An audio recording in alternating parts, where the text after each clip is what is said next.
¿Qué tal? ¿Cómo están? Mi nombre es Adrián Montemayor y bienvenido a su podcast o estudio Jesús el Camino, la Verdad y la Vida, donde estamos estudiando el libro de Apocalipsis de una manera de introducción. ¿Qué significa de una manera de introducción?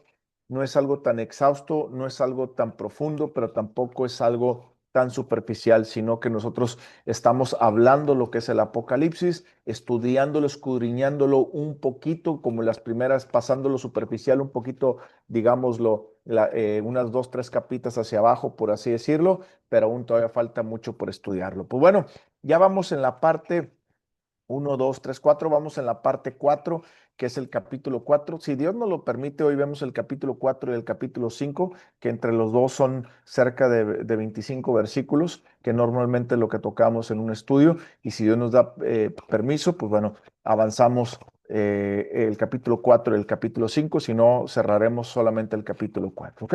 Voy a hacer rápido un breve, antes de orar, voy a hacer rápido un breve resumen del capítulo 1, 2, 3. ¿Ok?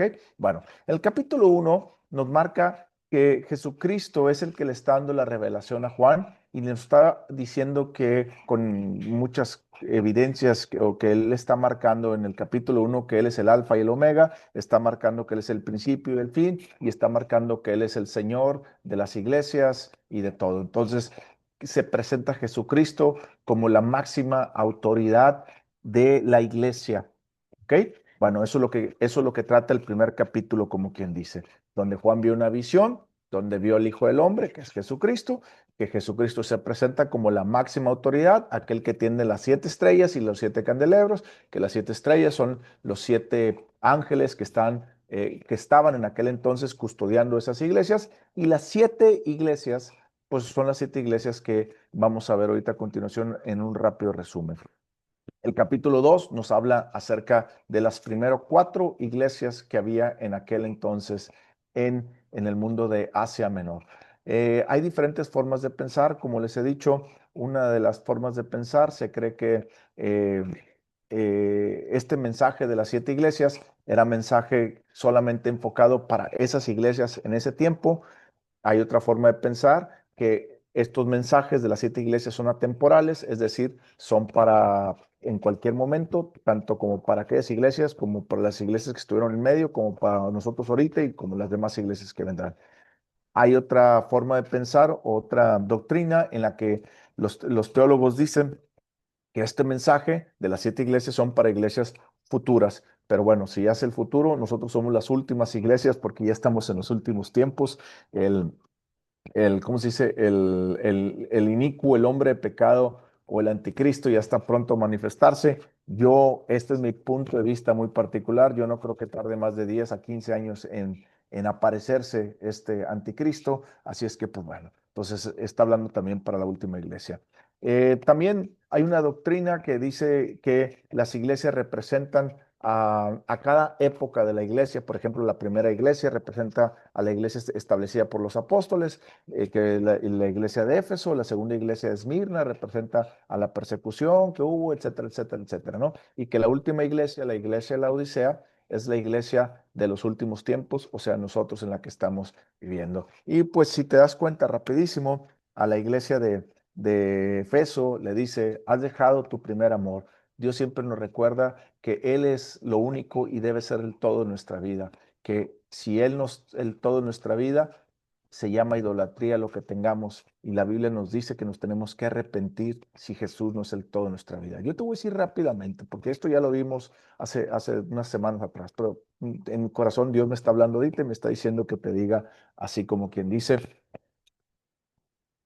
Dios es tu primer amor. Si Dios no es tu primer amor, deberías arrepentirte el día de hoy y poner a Dios en primer lugar en tu vida, que Él sea el todo en tu vida, ¿ok? Porque Dios no quiere un segundo lugar en tu vida. Te repito, si tú no eres una persona que está enfocada en Dios, en leer la Biblia todos los días, en orar todos los días, en reunirse con los hermanos en Cristo Jesús, no, ojo, no estoy hablando de ir a la iglesia. Hay una gran diferencia entre ir a la iglesia y tener comunión con los hermanos. Eso luego lo explico, pero bueno, cualquier persona puede ir a la iglesia y decir que está en la iglesia, pero eso no es lo que Dios demanda. Dios demanda una comunión con los hermanos en Cristo, para de ahí todos juntos tener comunión con el Señor, que es totalmente diferente. Así es que tengan cuidado, porque si ustedes piensan que es ir a la iglesia, es poner a Dios en primer lugar, no lo es. Poner en primer lugar a Dios es en tu vida diaria, en espíritu y en verdad, porque he nacido de nuevo, tengo una relación con el espíritu y practico la palabra de Dios y después yo tengo comunión con los hermanos, porque tengo comunión con Él, tengo comunión con los hermanos y todos juntos tenemos comunión con Cristo. ¿Ok? Después le dice a la iglesia de Esmirna, le dice a la iglesia de Esmirna, oye, Esmirna, haz de cuenta, le dice, oye, tu iglesia, pues todo bien, pero hay algo que tengo contra tuya. Y la contra tuya es que no sabes quién tú eres en Cristo Jesús. Tú dices que eres pobre, pero eres rico. Y eso es algo importante. Nosotros tenemos que aprender y meternos en el conocimiento de quién es Cristo Jesús y quiénes somos en Cristo para tener clara nuestra identidad. Después a la iglesia de Pérgamo le dice, oye, tú tienes ahí falsas doctrinas y enseñanzas. Yo les digo, si ustedes no saben distinguir en una iglesia una falsa doctrina y una enseñanza, lo más probable es que estés en una iglesia de una falsa enseñanza. Hay muchas iglesias ahorita hoy en día, normalmente las megas iglesias, no estoy diciendo todas, pero estoy diciendo normalmente las megas iglesias tienen una falsa doctrina y una falsa enseñanza. Ahorita no voy a tocar ese tema porque ya lo tocamos después y después tendremos otros estudios hablando de eso. Pero que Dios les dé sabiduría y discernimiento, pero sobre todo que Dios les dé a ustedes el deseo de meterse en su palabra para que aprendan la sana doctrina y que cuando el predicador esté diciendo disparates, que normalmente un predicador de una mega iglesia lo que dice puro disparates, por ganar a las personas no habla del pecado, no habla de aquella palabra que penetra y nos corta y nos sana, sino que a todos los trata de quedar bien con todos. Entonces, esas doctrinas ten cuidado. Después viene la iglesia de Tiatira. A la iglesia de Tiatira le dice, oye, tú tienes líderes corruptos, líderes que no enseñan bien la palabra de Dios, los tienes que sacar de ahí. Entonces, le dice a la iglesia de Tiatira, tú tienes líderes corruptos, así es que necesitas sacarlos de ahí. A veces nosotros seguimos a personas falsas, a personas pastores, líderes que no son líderes de verdad, que no son pastores de verdad, que son asalariados, como la palabra lo dice, asalariados que solamente les interesa su dinero, predicar bien, supuestamente, y quedar bien desde el púlpito, pero en realidad no hay un trabajo de pastoreo, no hay un trabajo de liderazgo, no hay discipulado y aparte están haciendo doctrinas erróneas y te van a llevar a otro lado. Entonces, ten cuidado porque también te tienes que arrepentir si tú estás siguiendo a líderes falsos. ¿Ok? Bueno, después la quinta iglesia, la iglesia de Sardis, nos dice que es una iglesia que estaba viva, pero que ahora está muerta. Le dice, échale tantito airecito para que el carbón agarre otra vez fuego, porque no hay fuego, la iglesia se está muriendo ahí. Entonces, ¿cómo está tu relación con Cristo? ¿Cómo está hoy tu relación con Cristo? Casi no tengo ganas de leer la Biblia, casi no tengo ganas de orar, casi no tengo ganas de esto. Bueno, déjame decirte una gran verdad. Yo todos los días enfrento eso. Yo todos los días no tengo ganas de leer. Yo todos los días no tengo ganas de orar. Pero ¿qué hago? Le he dado mi voluntad a Cristo Jesús y voluntariamente yo decido pasar tiempo con el Señor porque le he dicho, Señor, tú eres mi Señor. Tú eres mi Dios. Así que en este momento que no tengo ganas de leer ni orar, me rindo ante ti, que se haga tu voluntad y no la mía. Pero esta iglesia de Sardis, en lugar de seguir la voluntad de Dios, estaba cada vez más en la carne y se alejaba más de Dios. Es decir, no oraba, no buscaba de Dios, no leía, no nada. Yo no sé cómo está tu relación. Con esto no te quiero decir que tengas que leer todos los días y que si te saltas un día ya estés en pecado. No. Estoy diciendo que la actitud de buscar a Dios sea continua y de corazón y que busques aunque no quieras hacerlo. Yo todos los días lucho, tú también deberías de luchar. Después la iglesia de Filadelfia es una iglesia buena, es la única iglesia que no le dice no tengo ningún pero. Y le dice la iglesia de Filadelfia, sigue así, sigue creciendo y sigue adelante. Eso, si tú estás teniendo una buena relación con Cristo hoy en día y todos los días te estás checando con el Espíritu Santo, Dios te está diciendo, sigue adelante. Y por último, a la iglesia, la Odisea, la iglesia orgullosa que le dice, tú dices que eres rica, pero estás pobre. Tú dices que ojalá y fueras caliente o fría, pero como eres tibia, te vomitaré. Y es la única iglesia que Dios le dice, te voy a vomitar si no cambias.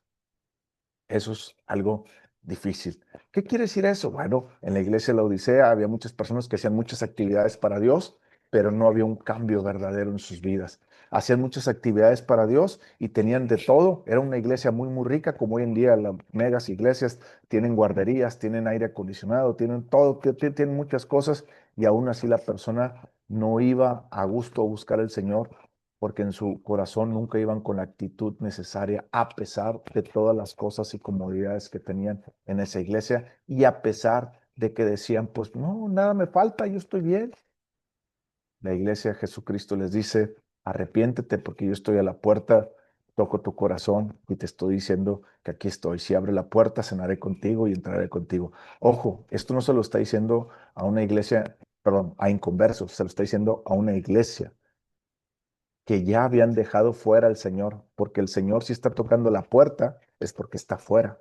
¿Me explico? Ten cuidado a las iglesias a las que vas, porque muchas iglesias han dejado fuera al Señor. Pero bueno, esos son los mensajes que hablamos ahí la vez pasada. Ahora vamos al capítulo 4. Haz de cuenta que el capítulo 1 nos sirve una introducción para entender quién nos está dando el mensaje, que es Jesucristo. El capítulo 2 y el capítulo 3 nos enseñan es que Jesús primeramente habla a su iglesia y pone en orden a su iglesia, y después de poner en orden a su iglesia, empieza a revelar todo lo que va a venir después. Es decir, el capítulo 4 y el capítulo 5 es una introducción para todo lo que va a venir del capítulo 6 al capítulo 20. ¿Qué hay en el capítulo 6 y qué hay en el capítulo 20? Bueno, en el capítulo 6, para que sepas, están los 7 sellos de Dios, están las 7 trompetas de Dios y las 7 copas de ira de Dios, que después los vamos a estudiar. Y dentro de cada uno de los sellos, de los sellos de las trompetas y de la ira, hay ciertos tipos de eventos ocasionales. Por ejemplo, dentro de los sellos están los 44,000 sellados, dentro de las trompetas están lo que son los 2 testigos, y luego dentro de lo que viene siendo las 7 copas de la ira de Dios, pues está las 2 bestias, el cántico de los ángeles, el cántico de los 144,000, etcétera, etcétera.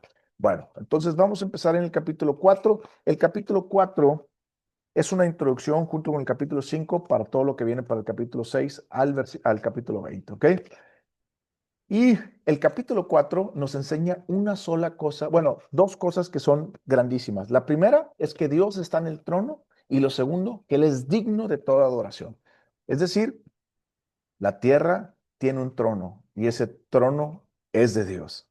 Es decir, no hay teorías ateístas ni humanistas. La teoría ateísta dice que no existe un trono y que no existe alguien que nos va a juzgar, por lo tanto vive la manera que tú quieres vivir, porque al final de cuentas nadie te va a juzgar. La teoría humanista te dice que sí hay un trono, pero ese trono lo ocupa el ser humano y él puede ser su propio Dios, así es que él mismo se va a juzgar. Pero la verdad de la palabra de Dios, que dice el capítulo 4, es que existe un trono y que Dios va a juzgar a toda persona aquí en la tierra. Capítulo 4, versículo 1 dice, después de esto miré y he aquí una puerta abierta en el cielo. La primera voz, perdón, vamos a orar. Padre, en el nombre de Cristo Jesús, me ganaron las ganas de leerlo. Padre, en el nombre de Cristo Jesús, te damos gracias por la oportunidad que nos das de escuchar tu palabra. Te pedimos que tu Espíritu Santo nos hable, nos guíe y nos enseñe y nos revele esta palabra, porque sin Él nada somos, pero con Él podemos conocer toda esta verdad para saber quién es Jesús, quiénes somos en Cristo, el propósito de Dios para nuestras vidas y la herencia que nos has dado para cumplir ese propósito. Te damos gracias en el bendito nombre de Cristo Jesús. Amén. Dice, después de esto, miré y aquí una puerta abierta en el cielo, y la primera voz que oí como de trompeta hablando conmigo, dijo, sube acá y yo te mostraré las cosas que sucederán después de estas. Eh, Como les comenté la vez pasada, hay 3 tipos de teorías para el rapto de la iglesia. Están la gente que cree que es ¿qué quiere decir pre? Antes de que venga toda la tribulación, se va a ir la iglesia. Que este versículo es uno de los que ellos creen que por qué se van a ir antes, ¿ok? 2, hay algunos que creen que se va a ir en medio de la tribulación, que yo creo particularmente en esa postura o en esa doctrina. Y 3 está que se va a pasar toda la tribulación y se van a ir al final de la tribulación. ¿Ok? Bueno, este versículo, como dice aquí, sube, bueno, al subir, desde el capítulo 3 que vimos pasado hasta el capítulo 20, no se menciona la palabra iglesia, por lo cual ellos toman que al decirle a Juan sube, que Juan representa a la iglesia y fue llevada al cielo para evitar la tribulación. ¿Ok? Yo no soy muy partidario de esta postura, pero te la dejo para que la puedas estudiar y comprender un poquito. ¿Ok? Segundo, ¿qué vimos en el versículo 1? Le dice una voz que suena como de trompeta. ¿Ok? Eh, una voz que suena como trompeta. Por ejemplo, me estaba acordando cuando Pablo dice que oirán la voz y sonará la trompeta y vendrá el rapto. Por eso es que ellos creen que el rapto se va a ir ahí. Pero hay que tener una cosa. Cuando el apóstol Pablo dice, sonará la trompeta. Y aquí no dice que suena la trompeta. Aquí dice que tiene voz de trompeta, que es totalmente diferente. Ok, pero bueno, que al oír como de trompeta, hablando conmigo, dijo, sube acá. Lo segundo que hay que entender en este versículo, cuando Moisés estaba en el monte Sinaí, Dios le dijo, sube al monte Sinaí para darte los 10 mandamientos, que fue la primera revelación que Dios le dio a su pueblo y fue escrita en tablas de piedra, ¿ok? Bueno, aquí Dios le está diciendo algo similar a su pueblo. Le está diciendo por parte de Juan,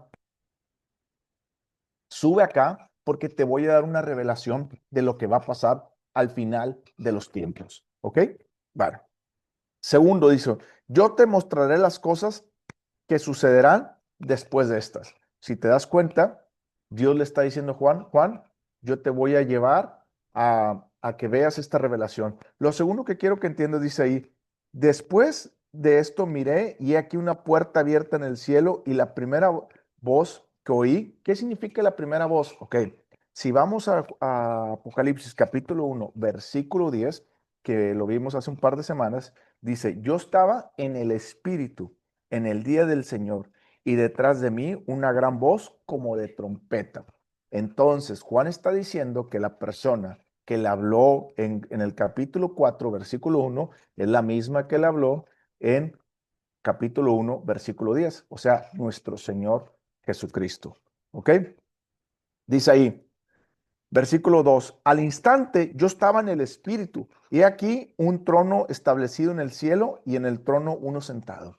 Aquí dos cosas importantes. La primera, al instante yo estaba en el Espíritu. Es decir, este es un tipo de visión tan fuerte que no sabes si estás que si tu cuerpo se quedó aquí abajo o subiste o no. Si se acuerdan de la visión de Pablo en el capítulo, 2 Corintios capítulo 12, versículo 1 al 4, que dice, yo no sé si en el cuerpo o en el espíritu, pero lo que sí sé es que estaba arriba con Dios, platicando con él. Él me estaba mostrando unas cosas. Lo pueden buscar en 2 Corintios capítulo 12, versículo 1 al 4. ¿Qué significa aquí lo que Juan está diciendo? Juan está diciendo exactamente lo mismo. O sea, yo no sé si subí en el cuerpo o sin cuerpo arriba, pero lo que sí sé es que estaba en el espíritu. Cuando muchas personas me he topado que tienen este tipo de visiones, porque la existen, este tipo de visiones existen, este tipo de visiones son tan reales que las personas no saben si están espiritualmente o en el cuerpo o cómo están allá. Este tipo de visiones es lo que les pasa a muchas personas. No todas las personas que se dicen que mueren y vieron a Jesús en realidad es verdad. No significa que no sea verdad, significa que no todas, ¿ok? Pero hay algunas que Dios les ha permitido. Nosotros hoy en día podemos entender que si la persona, por ejemplo, murió y vemos su cuerpo tendido ahí en el quirófano y su espíritu, según ella o él fue con el Señor y tuvo una visión con el Señor y le habló Jesucristo y luego después bajó y se volvió a meter en el cuerpo el espíritu y cobró vida. Bueno, nosotros entendemos ahora que en el cuerpo pues no fue, ¿verdad? ¿Por qué? Porque el cuerpo se quedó aquí. Pero lo que Juan está diciendo es que espiritualmente tenemos un cuerpo. Es decir, Juan en el espíritu subió y dice aquí, estaba en el Espíritu. Si te fijas, es Espíritu con E mayúscula. ¿Qué significa E mayúscula? Que no es el Espíritu del hombre, es el Espíritu Santo. Es decir, nuestro espíritu con el Espíritu se conecta y el Espíritu Santo fue el que se lo llevó al cielo en ese momento. Bueno, por eso aquí dicen que también la iglesia no va a sufrir la gran tribulación porque esto representa un rapto del Espíritu Santo de la iglesia, ¿ok? Vuelvo a repetir, yo no soy partidario de esa postura, pero se las dejo para que ustedes puedan investigar, ¿ok? Después lo segundo que nos dice este versículo, que hay un trono. Si te das cuenta, la Biblia está afirmando que existe un trono y que ese trono está ocupado, porque dice, y en el trono a uno sentado. Es decir, la palabra de Dios siempre nos deja claro que Dios es el rey de toda la creación y nos deja claro que Él está sentado para juzgar a su creación. ¿Eso qué quiere decir? Que Él es el creador y sabe las reglas del juego. Por eso dice, yo hice todas las cosas con sabiduría. Nos muestra la palabra de Dios que Dios las hizo con sabiduría. ¿Qué significa sabiduría para nosotros? Significa entender o comprender cómo Dios hizo la vida para vivir la vida de acuerdo a cómo Él creó las reglas de la vida. ¿Ok? Eso es sabiduría. Por eso la persona que tiene sabiduría tiene temor del Señor porque comprende cómo Él hizo las cosas y comprende que Él, la persona, la regó o tiene miedo a regarla por ir en contra de las reglas de Dios. ¿Ok? Bueno, entonces, este trono no está vacío, está ocupado por alguien, aquí dice la palabra, a uno que está sentado. Juan empieza a ver una visión que se lo llevó en el espíritu y lo primero que ve es un trono grandísimo y en ese trono hay una persona sentada. Eso lo que nos quiere decir es que Dios está en control de toda su creación. Versículo 3. Y el aspecto del que estaba sentado era semejante a piedra de jaspe y de cornalina, y había alrededor del trono un arco iris semejante con aspecto a la esmeralda.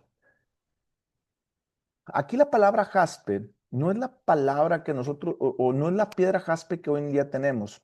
Según los historiadores como Plinio el Viejo, que es un historiador que lo pueden buscar, él menciona que el jaspe era diferente, era algo más cristalino. También lo podemos verificar, por ejemplo, si le das al capítulo 21 de Apocalipsis, al versículo 11, tú te vas a dar cuenta cómo era el jaspe de aquella época. Por ejemplo, mira, Apocalipsis capítulo 21, versículo 11. Teniendo la gloria de Dios y su fulgor era semejante al de una piedra preciosísima, como una piedra de jaspe, diáfana como el cristal. Hoy en día, lo que nosotros le llamamos jaspe no es una piedra diáfana como el cristal, es una piedra rojiza y áspera. O sea, no tiene nada que ver como el jaspe que se menciona en la palabra, que se refleja más como un diamante. Entonces, cuando la Biblia nos menciona que es como el jaspe y como la cornalina, el jaspe se refiere a la transparencia de Dios, a todo aquello que es como un cristal, que es una transparencia y que es algo que eh, irradia la gloria. ¿Sí me explico? La cornalina es rojiza. ¿Y qué simboliza lo rojo? Simboliza el sacrificio de Cristo Jesús que Él pagó que Él pagó por nuestros pecados con su sangre. ¿Ok? Y lo tercero que está en el trono, ¿qué es lo que está en el trono? O que él describe que está en el trono. Es un arco iris. Ese arco iris es el continuo recordatorio de que Dios ha hecho un pacto con la humanidad de no volver a destruir la humanidad por medio de agua. Pero no solamente es el pacto de los tiempos de Noé, sino que representa su amor por los humanos, que representa que a pesar de que los humanos nos volteamos contra Dios, hicimos lo que tú quieras, Dios te dice, yo tengo un pacto contigo. Y a pesar de que tú no quieras nada conmigo, yo sí tengo ese pacto contigo y va a estar ahí todo el tiempo hasta que llegue el último tiempo. Y eso significa que todavía hay gracia y misericordia en el trono de Dios. El trono de Dios está hecho para juzgar, pero su pacto nos está recordando que también hay gracia para con el hombre aún. Así es que si tú eres una persona que ya le ha dado tu vida a Cristo Jesús, no te preocupes, tú ya tienes esa gracia. Pero si tú eres una persona que no le ha dado tu vida a Cristo Jesús, aún estás a tiempo, porque ya pronto viene nuestro Señor Jesucristo. Bueno, ya pronto va a ser el rapto, y los que nos vamos sin el rapto, pues nos vamos con Él. Los que se van a quedar aquí van a pasar el resto de la tribulación, y la Biblia dice que ellos serán salvos solamente los que quedaren hasta el fin. Eso significa para las personas que se quedan aquí, ¿ok? Bueno, vamos al versículo 4, dice, y alrededor del trono había 24 tronos, y vi sentados en los tronos a 24 ancianos, vestidos de ropas blancas con coronas de oro en su cabeza. ¿Qué representan estos 24 ancianos? Bueno, estos 24 ancianos se dividen en 12, perdón, en dos grupos de 12. El primer grupo de 12 se representan al viejo pacto y al pueblo de Israel, las 12 tribus, ¿ok? El segundo grupo representa a los 12 discípulos, a los 12 discípulos de Jesucristo en el Nuevo Testamento que iban a esparcir la palabra de Dios. ¿Qué significa que hayan vestidos de ropas blancos? La palabra de Dios nos enseña que la ropa blanca tiene que ver con la pureza y con la fidelidad. Es decir, Dios tiene en cuenta que dentro de las 12 tribus, no todas, pero lo que está diciendo que hay un grupo de personas dentro de las 12 tribus, así como hay un grupo dentro de la humanidad que creyó dentro de que creyó dentro de los 12, perdón, del mensaje de los evangelistas, representa eso. Ahorita también nos pusieron ahí que representa gobierno y sanidad. Puede ser que represente gobierno y sanidad, pero lo dudo un poco. Hay muchas vertientes hacia dónde se pueden ir. Yo me voy más a que representa, porque los comentaristas, eh, de 12 comentaristas, 8 o 9 se van sobre ese tema. ¿Qué quiere decir? Sobre las 12 tribus y los 12 discípulos de nuestro Señor Jesucristo. Nunca he visto un comentario un poquito acerca del gobierno y todo ese tipo de cosas, entonces por lo cual no lo recomiendo mucho, no lo descarto, pero al final de cuentas no lo recomiendo, porque dentro de los grandes teólogos que hay, 8 o 9 de ellos, el enfoque está entre las 12 tribus y los 12 discípulos, ¿ok? Vuelvo a repetir, no estoy poniendo lo que yo pienso, sino estoy poniendo lo que yo he estudiado y analizado a través de las escrituras y a través de los comentarios de muchas y muchos grandes teólogos y no pensadores como hoy en día que hay muchos, ¿verdad? Después dice, la parte final del versículo 4 dice, con coronas de oro en sus cabezas. ¿Qué significa las coronas de oro? Significa, estas coronas que vemos aquí, más que nada representan a lo que viene siendo la corona que Pablo dice, recibiré del Señor la corona de vida. ¿Qué significa eso? El premio por la fidelidad a vivir una vida fiel para Dios en el tiempo que viviste. Entonces, Pablo está diciendo perdón, Juan está diciendo que hay apóstoles, perdón, Juan está diciendo que hay 24 ancianos. De esos 24 ancianos, Dios ha tomado justos tanto a los del Viejo Testamento como a los del Nuevo Testamento. ¿Ok? Antes creían en la justicia por aquel que ha de venir, es decir, por Cristo. Después del Nuevo Testamento ya no creemos en aquel que ha de venir, sino que hemos creído en aquel que vino, volteando hacia atrás, o sea, hacia Cristo Jesús. Y todas las personas que creyeron en el Viejo Testamento, como estamos creyendo ahorita en el Nuevo Testamento, cuando nosotros muramos y vayamos con Cristo, entonces Dios nos va a dar una corona de vida, y esa corona es la que representa ahí. Versículo 5 dice, y del trono salían relámpagos y truenos y voces delante del trono. Ardían 7 lámparas de fuego, las cuales son los 7 espíritus de Dios. Este versículo 5 representa exactamente también lo mismo que pasó en el monte Sinaí cuando Moisés iba a recibir los 10 mandamientos, ¿ok? Cuando Moisés iba a recibir los 10 mandamientos, empezó a tronar y salió la voz de Dios como de trueno, y todo el pueblo tenía miedo y estaba asustado, y tenía miedo hasta de poner un pie cerca de ahí. Bueno, en este trono salían relámpagos y truenos y voces. Delante del trono ardían 7 lámparas de fuego, las cuales son los 7 espíritus de Dios. Muchas personas hacen muchas cosas, pensando muchas cosas de que Dios tiene 7 espíritus. No, no está hablando de que Dios tiene 7 espíritus. Hay que entender que muchas de las cosas que Juan escribe son símbolos, representan simbología. Es decir, aquí se le conoce a los 7 espíritus como el Espíritu Santo. Eso lo puedes encontrar en Isaías. Me estaba acordando del capítulo de Isaías, pero en Isaías, bueno, ahorita les digo el capítulo. Eh, ahorita les digo dónde está el versículo, pero bueno, está en Isaías donde menciona digámoslo, los espíritus de Dios, espíritu de sabiduría, espíritu de conocimiento, etcétera, etcétera, etcétera. Me estaba acordando ahorita dónde está, pero bueno, se las debo ahorita tantito. Déjame ver si por aquí lo tengo de volada en mis notas. No, se los debo. Está en Isaías, pero se los debo. ¿Ok? Bueno, entonces, ¿aquí qué representa los 7 espíritus? Representa, sí, Isaías 11. Gracias. Isaías 11. Isaías 11. Gracias, gracias, hermano. Ahí, Isaías 11. Mira, por ejemplo, si leemos Isaías 11, el versículo sí sé cuál es, nomás déjame esperar. Y se me olvidó el capítulo. Isaías 11, versículo 2.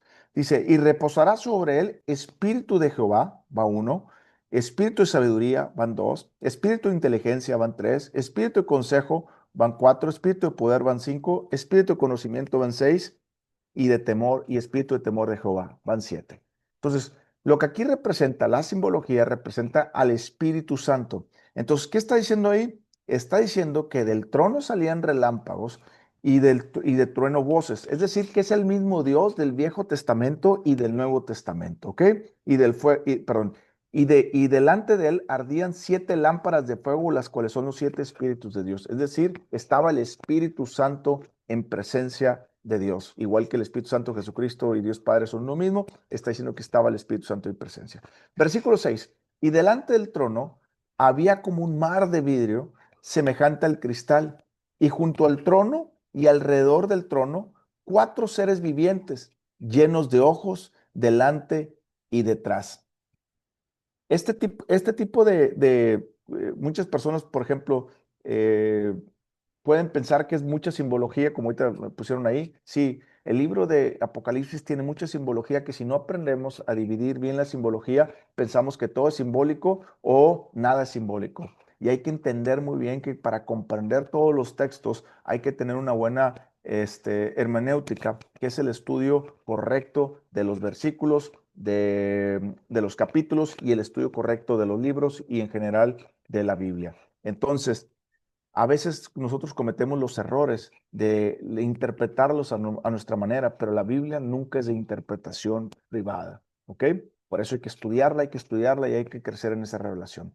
Bueno, dice aquí en el versículo 6, y delante del trono había como un mar de vidrio semejante al cristal. Muchas personas dicen que este mar refleja a las masas, a las personas, pero bueno, este mar no es igual al mar que sale más adelante al final de los capítulos de Apocalipsis, no es el mismo mar, por lo cual aquí no representa a las multitudes, a la gente, sino que aquí representa un simple recordatorio de lo que estaba en el, ¿cómo se dice? De lo que estaba el propiciatorio, que estaba para lavarse las manos cuando entraban los sacerdotes hacia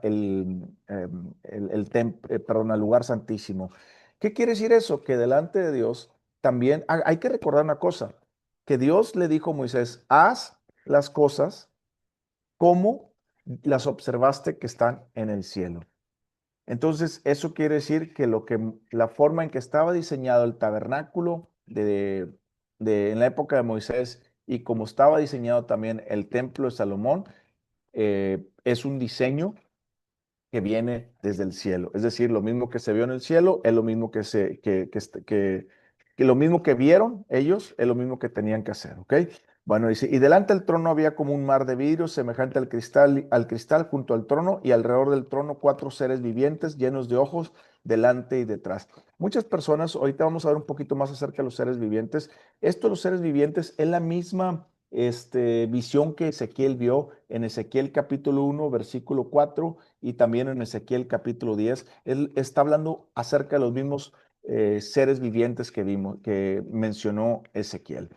Es decir, ¿qué quiere decir eso? Que tanto las profecías o las visiones que tuvo Ezequiel como las profecías y visiones que está teniendo Juan o que tuvo Juan en Apocalipsis, estamos dando cuenta que es lo mismo, que es un mismo Dios. Por eso les he dicho que para nosotros comprender mejor el libro de Apocalipsis, tenemos que entender el libro de Daniel primeramente, después tenemos que leer el libro de Ezequiel y también tenemos que leer algunos de los profetas menores, que ahorita no recuerdo muy bien dónde vienen las de varias, digámoslo, relaciones que tienen que ver con el Apocalipsis, ¿ok?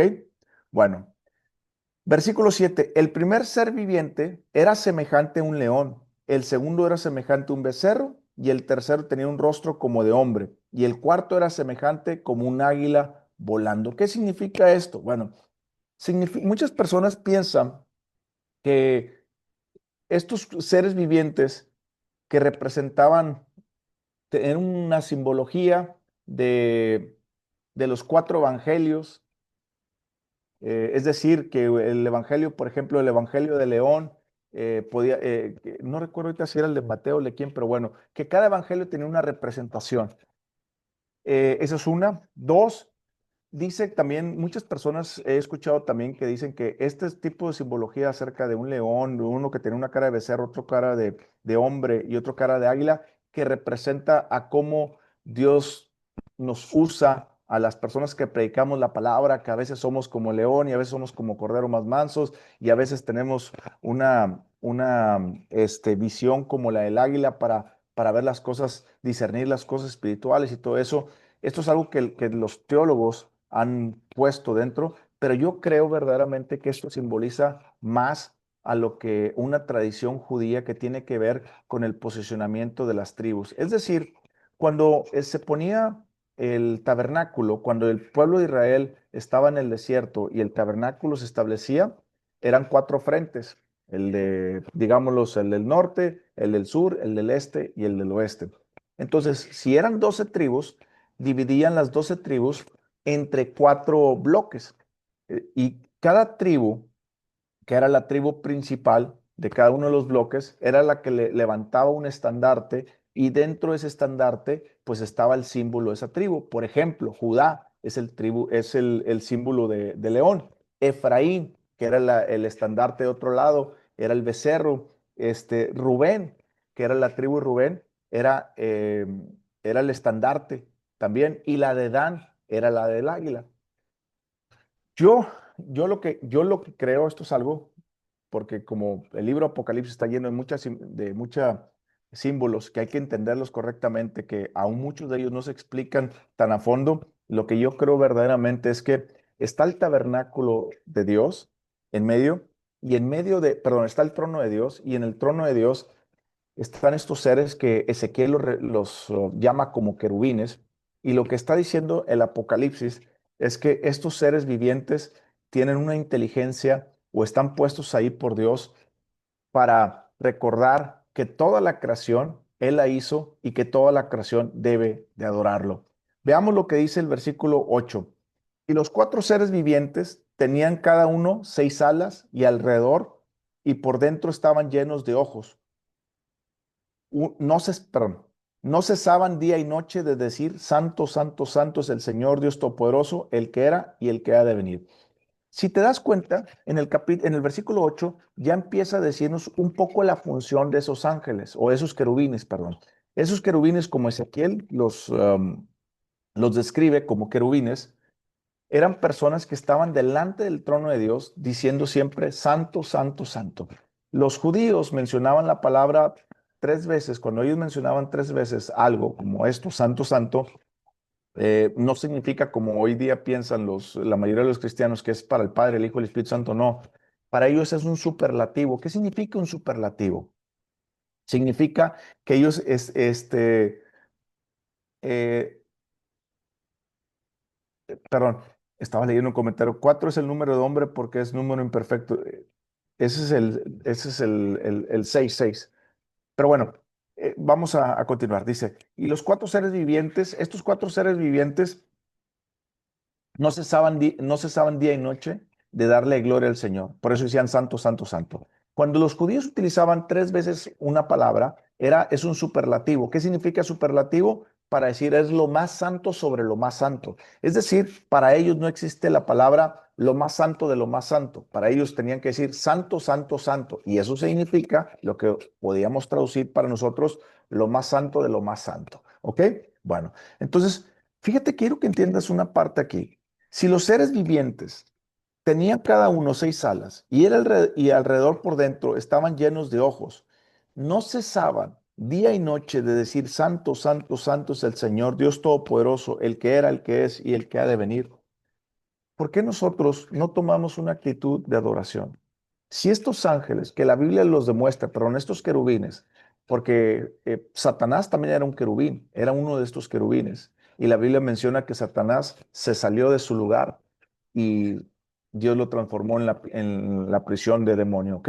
Pero bueno, ¿qué significa eso? Que estos querubines, siendo tan inteligentes y siendo tan poderosos, le rendían adoración a nuestro Dios, o le rinden adoración más bien a nuestro Dios día y noche. ¿Por qué tú y yo no hacemos lo mismo?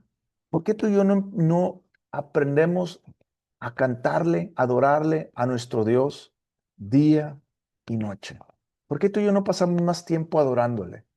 Es una pregunta que cuando me puse a leer este capítulo hoy en la tarde, Dios, yo fui el primero al que Dios me hizo así la espada y me dijo, Adrián, si tú crees que estos seres que yo creé me están adorando día y noche, ¿tú no crees que también mi creación me debe de adorar día y noche? Y yo le dije, sí, Señor. Y me dijo, ve los pájaros cantan todo el día. ¿Tú crees que los pájaros están hablando o están diciendo cosas como los humanos? No, los pájaros me están cantando a mí cada momento. Y la siguiente pregunta que hizo mi corazón, Señor, ¿y cuánto te cantan esos pájaros? Bueno, da la fortuna que yo estoy aquí vivo en un complejo donde hay muchos pájaros y me puso toda la tarde a escuchar muchos pájaros y es demasiado el cántico que tienen los pájaros para ser nuestro Dios.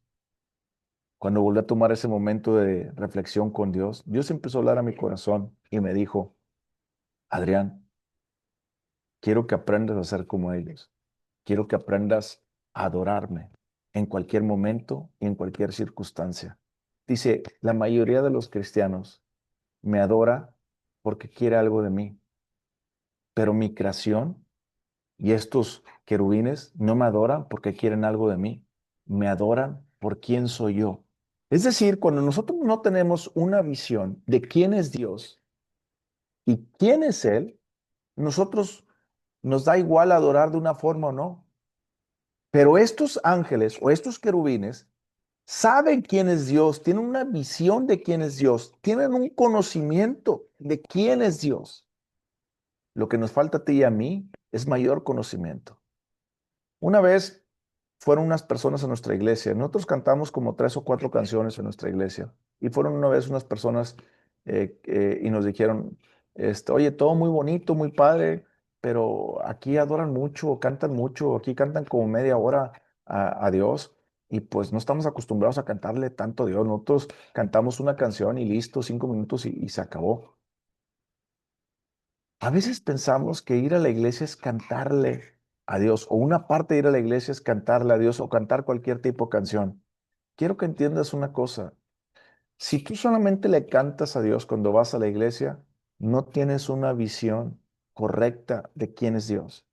Si tú solamente le cantas a Dios cuando estás en una iglesia, cuando tienes un problema, no tienes una revelación de quién es Dios. Nosotros debemos de aprender a cantarle a Dios por quién es Él, el creador del cielo, de las estrellas, de todo, de que yo respiro por Él, de todo lo que yo tengo es por Él, todo lo que yo hago es por Él. Ahora, ¿qué le cantamos al Señor? Hay muchas iglesias que cantan tanta tontería y hay muchas iglesias que me ha tocado ir y cantan la canción, la de ya no soy esclavo del temor, ahora soy un hijo de Dios y piensan que eso es adorar. Eso no tiene nada que ver con la adoración, eso no habla quién es Dios. Eso es lo que nos habla a nosotros, es que deja de temer, y eso no tiene nada que ver con una adoración. ¿Cuál es la adoración correcta? Aquí lo podemos ver. Y no cesaban día y noche de decir, Santo, Santo, Santo es el Señor, el Dios Todopoderoso, el que era, el que es y el que ha de venir. Exaltar los atributos de Dios, exactamente. Nosotros tenemos que aprender a exaltar los atributos de Dios. Nosotros tenemos que empezar a conocer el carácter de Dios. Como siempre les digo a las personas, ¿sabían que Dios es un Dios justo? Y todas las personas dicen, sí, Dios es un Dios justo. Bueno, si sabes que Dios es un Dios justo, sabes que tiene que castigar nuestra maldad. Y ahí es donde las personas se quedan así. A veces no comprendemos tanto qué significa la justicia de Dios. Y tenemos que meternos a profundidad para entender la justicia de Dios. La justicia de Dios significa que el que peca, el que comete algo o peca en contra de Dios, merece un castigo que es justo delante de los ojos de Dios. Punto. Se acabó. Yo tengo que entender que cada vez que peco, yo estoy cometiendo algo que no le agrada a Dios y soy digno de un castigo merecedor de Dios. Pero como Él sabe que yo estoy en Cristo y que me arrepiento de eso y me aparto de eso, entonces mi castigo lo tomó Cristo. Pero las personas que no saben esto y que no han aceptado a Cristo Jesús como su Señor y Salvador, van a enfrentar la ira de Dios, van a enfrentar el juicio de Dios que nos habla más adelante. Por último, ya para seguir avanzando, fíjate lo que dice el Dios Todopoderoso, el que era y el que ha de venir. ¿Qué significa esto? Esto hace mucho hincapié al nombre de el gran yo soy. ¿Qué significa el gran yo soy? ¿Te acuerdas cuando Moisés iba a ir en Éxodo capítulo 3 versículo 14, que iba a ir que Dios le estaba llamando y que le dijo, ven, te quiero llevar a Faraón para que hables de mí? Y que Moisés le dice, bueno, si voy, ¿quién les digo a nombre de qué Dios voy? Y Dios le dijo, diles que yo soy. ¿Qué significa el yo soy? Bueno, este pensamiento bueno, perdón, esto que escribe aquí, el que era, el que es y el que ha de venir, es el pensamiento de la forma de describir el nombre de yo soy. Yo soy aquel que es, yo soy aquel que ha de venir, que aquel que era, que es y que ha de venir. Es decir, Dios nos está diciendo, yo estoy por encima de todo. Dios es eterno. Él es quien es, no existe nada ni nadie más alto que Él y nuestra soberanía. Amén, así es, Romina. Nosotros tenemos que entender esa parte, que Dios es más excelso que todo y que tenemos que entender que cuando cantamos a Dios, tenemos que cantarle a su grandeza, a sus atributos. Segundo, tenemos que aprender a pasar tiempo cantándole a Dios. En el cielo, dice la Biblia más adelante, que, bueno, aquí para empezar dice, no cesaban día y noche. Si ellos no cesaban día y noche, tú y yo tampoco vamos a cesar día y noche. Mira, en el cielo vamos a conocer a Dios tal y cual como es Él, que cada vez que pensemos en Él, vamos a alabarlo y adorarlo por ese atributo de quién es Él. La palabra de Dios nos enseña muchos atributos de Dios. Estúdiala, porque si no la estudias, nunca vas a poder exaltar a Dios por quién es Él.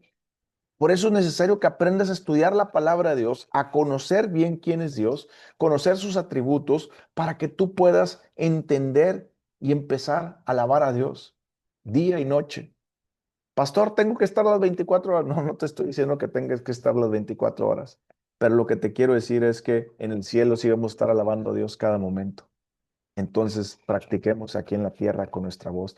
Pastor, pero tengo fea voz. Dios no le interesa tu voz. Dios le interesa tu corazón, que lo está adorando, exaltando a Él por quién es Él, porque tú lo estás conociendo por quién es Él. La próxima vez que vayas a una iglesia y que quieras levantar tus manos para cantar, acuérdate, ¿lo estás cantando a Dios para exaltar su grandeza o o estás cantándole a Dios porque quieres que te ayude en algo? Versículo 9. Y siempre que aquellos seres vivientes dan gloria, honra y acción de gracias al que está sentado en el trono y al que vive por los siglos de los siglos. Fíjate aquí, ¿qué dan los seres vivientes? Siempre que aquellos seres vivientes, fíjate que qué interesante, aquí te voy a hacer un hincapié porque hay algunas versiones, en español no recuerdo haber visto una versión, pero en inglés, si tú abres la Biblia New King James Version, que es equivalente a la Reina Valera, pero en inglés, en lugar de decir seres vivientes, dice bestias. Pero y en el español no las tradujeron como bestias para no confundirlas con las bestias del Apocalipsis que marca más adelante en el capítulo 13.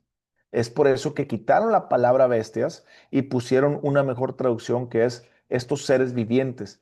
¿Por qué se les podía decir como bestias? Porque acuérdate que tenían cuatro caras, de las cuatro caras, tres eran de animal y la otra cara era humana. ¿Ok? Por eso podía verse como bestias. Pero eso te lo digo por si tú un día abres una Biblia en inglés, una King James Version, puedes entender que ahí va a decir bestias, pero no está hablando acerca de las bestias del Apocalipsis, sino que está hablando de las bestias que describe del león, del becerro y del águila. ¿Ok? Y dice ahí, siempre que aquellos seres vivientes dan gloria y honra y acción de gracias al que está sentado en el trono, al que vive por los siglos de los siglos. Fíjate que mira, si no sabes cómo adorar a Dios, aquí hay tres puntos claves para empezarlo a adorar. Primero, darle gloria, darle honra, segundo, y tercero, acción de gracias. Si tú transformas tu agradecimiento a Dios en una canción, te vas a dar cuenta lo hermoso que suena en tu corazón y te vas a dar cuenta espiritualmente tu conexión con Dios tan fuerte. Si tú eres una de las personas que solamente se sienta, Señor, te doy gracias por el día de hoy, te doy gracias por esto, te doy gracias por aquello, listo, amén, bye, está mal. Nosotros tenemos que sentarnos a Dios, adorándolo, dándole gloria, honra, alabanza y acciones de gracias. Si tú eres de las personas que dicen, oye, Adrián, ¿cómo puedo orar más de 5 minutos? Porque no puedo estar más de 5 minutos. Bueno, si no puede estar más de 5 minutos es que no conoce los atributos de Dios y tampoco sabes cómo darle honra, gloria y alabanza. Te recomiendo que leas los salmos y puedas hacer los cánticos que hablan de los atributos de Dios, los cánticos de los salmos que hablan acerca de su grandeza. Y por ahí empieza, Señor, tú eres grande, poderoso, tú creaste los cielos, las estrellas, el universo, Señor. Todo lo creado es digno de adorarte, Señor. Y todo, ¿sí me explico? Y ahí vas creciendo y entre más, por ejemplo, Señor, la Biblia dice que tú pones las estrellas y las llamas por su nombre, Señor, a cada una de las estrellas. ¿Sí me explico? Vas creciendo en esa adoración con Dios. Te recomiendo que leas los salmos para que puedas ir creciendo en esa adoración. Versículo 10. Y los 24 ancianos se postran delante del que está sentado en el trono y adoran al que vive por los siglos de los siglos y echan sus coronas delante del trono. ¿Qué significa esto? Los 24 ancianos representan a la humanidad tanto del Viejo Testamento como del Nuevo Testamento. Es decir, los 24 ancianos representan que todas las personas que hemos creído en Cristo Jesús, todas las personas que estamos salvas, nos representan ellos, quiere decir que nosotros nos vamos a rendir delante de Él para empezarlo a adorarlo. Que la adoración empieza primero con el coro celestial, con sus querubines, pero también nosotros, como humanos, tenemos que adorarlo. Y Él demanda que toda su creación sea adorada. Por eso, como te comenté ahorita, hay muchas interpretaciones de qué puede ser la cara, perdón, los seres vivientes con la cara del águila, del buey o del becerro, del león y del humano. ¿Qué puede ser? Bueno, lo que yo creo es que toda la creación debe adorar al Creador. Eso es lo que representa, que toda la creación debe adorar al Creador.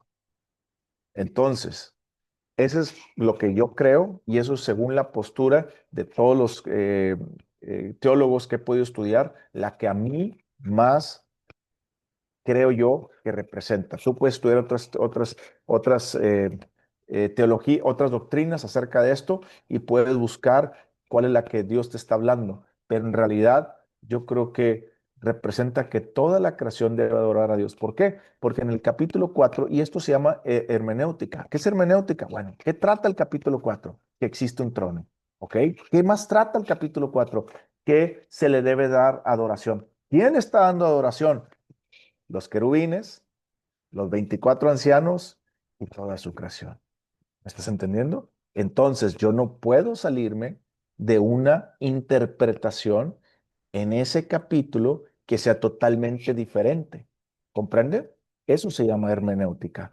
Entonces, cuando yo entiendo que el capítulo habla acerca de un trono, que el que está sentado en el trono es digno de adoración y que eso trata todo el capítulo, entonces yo tengo que interpretar sus versículos conforme al capítulo. Ahora comprenden un poquito de eso, que yo no puedo estar inventando y decir que esto habla de esto, aquello del otro. No puedo, que eso no es el estudio correcto de la palabra de Dios. Después dice en el versículo 10, dice, y echarán sus coronas, perdón, y echan sus coronas delante del trono. ¿Qué significa eso? Señor, todas mis obras buenas las hice por ti, tú las hiciste dentro de mí, todo es por ti, para ti, y todo viene de ti. Entonces yo me quito la corona, porque esta corona que tengo no es mía, es tuya. En tiempos de Roma, el emperador hacía llamar a sus príncipes una vez cada cierto tiempo para que vinieran y se quitaran sus coronas delante del emperador y se las tiraran a sus pies. Y el emperador recogía las coronas, bueno, se las recogían, se las daban al emperador y el emperador se las volvía a dar a cada uno de ellos. Y eso lo hacían para que las personas o los príncipes entendieran que si ellos reinan, reinan gracias al emperador y que el emperador les hace reinar a ellos por voluntad del emperador. Si te das cuenta, nuestro Señor Jesucristo, por medio del Espíritu Santo, le está dando esta revelación a Juan con algo que él pueda comprender y entender. Y por eso le está diciendo, los santos y todos los santos, todos nosotros, debemos de entender que si hacemos algo es para la gloria de Dios. Debemos entender que todo lo que hacemos es por medio de Él, para Él y a través de Él. Nada es a través de nosotros. La Biblia dice que que los que creemos en Cristo Jesús, aún obras mayores haremos que las que Él hizo, porque Él estará con nosotros y Él las hará. La puedes encontrar en Juan capítulo 14. ¿Ok? Bueno, la Biblia nos enseña que todo es para su gloria y nada para nosotros.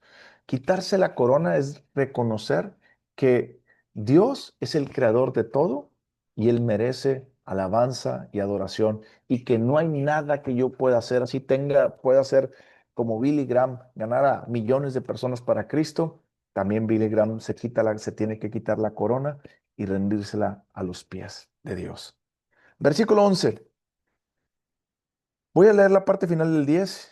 Y echan sus coronas delante del trono, diciendo, Señor, digno eres de recibir la gloria, la honra y el poder, porque tú creaste todas las cosas y por tu voluntad existen y fueron creadas.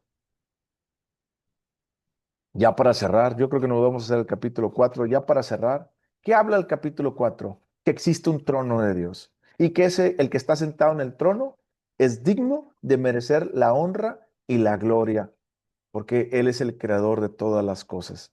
Pero ¿qué tiene que ver este capítulo 4 en medio de Apocalipsis? Sencillo. Nos está diciendo que Él está en cargo, ha estado a cargo, está a cargo y estará a cargo. Y que todo lo que va a suceder del capítulo 6 en adelante es porque Él quiere que así suceda. Es decir, Dios está en el trono reinando. Y como Dios está reinando en el trono con poder, con justicia y con sabiduría e inteligencia, entonces Él es digno de recibir toda la gloria, porque Él hizo todas las cosas las hizo para su gloria. En el capítulo 5, la próxima clase, vamos a ver que Dios quiere revelar su plan, pero la Biblia nos enseña que solamente una persona podía revelar ese plan, y es Cristo Jesús. Y así como estamos reconociendo en el capítulo 4 que Dios está sentado en el trono y que es digno de alabanza, vamos a reconocer en el capítulo 5 que Jesús es Dios y que Jesús también es digno de alabanza, porque Él tomó la responsabilidad de morir por nosotros para que nosotros tuviéramos vida y vida en abundancia. Y no solamente eso, sino que Él tomará la responsabilidad de hacerle frente al mal y de empezar todos estos juicios que vienen acerca a la humanidad, perdón. Entonces, llévense eso de tarea, estudien el capítulo 5 de Apocalipsis. Recuerden, el capítulo 4 nos hace entender que existe un trono y que ese trono Dios está sentado y que a través de ese trono nosotros podemos entender y comprender que Dios está en poder, está en control y que no importa qué pase y que venga en los tiempos venideros, Dios está en control. Amén. Vamos a orar, Padre, te damos gracias por la oportunidad que nos das de escuchar tu palabra. Gracias por la oportunidad que nos das de conocerte un poco más, de conocer que tú eres digno de adoración, de alabanza y de gloria. Gracias porque nos ha retado también a conocer que tenemos que aprender a adorarte y alabarte en espíritu y en verdad como tú demandas. Te pido que me ayudes, Señor, porque hay momentos en los cuales tal vez no reconozco tanto tu gloria, tu poder. Enséñame a reconocerlo. Enséñame que cada día, Señor, debe ser una oportunidad nueva de adorarte con mi estilo de vida, pero también con mi boca. Gracias en el nombre de Cristo Jesús. Amén y amén. ¿Puedes ponerle parada, no, por favor?